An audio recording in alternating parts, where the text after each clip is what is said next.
Hello and welcome back to the aftermarket stand here at Perkins. I'm with Neil Thompson. Welcome, Neil. Hello.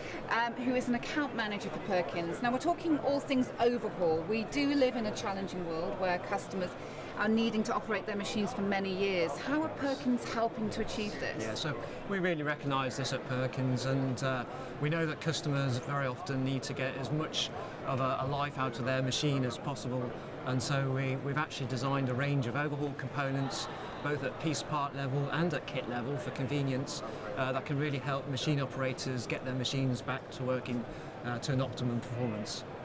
Overhaul is known as a complex activity. Yes.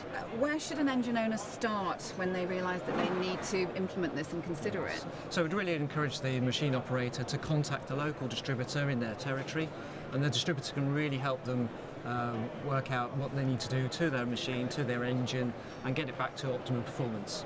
First time Perkins have had a separate stand purely for aftermarket. How's the response been from the public? Yes, I think it's been really successful. I mean, we've had a real steady flow of people coming to visit us, both existing customers and also people just wanting to find out more about Perkins and who can support them in their local country. Great, thanks for taking the time out, Neil. Okay. Thank you.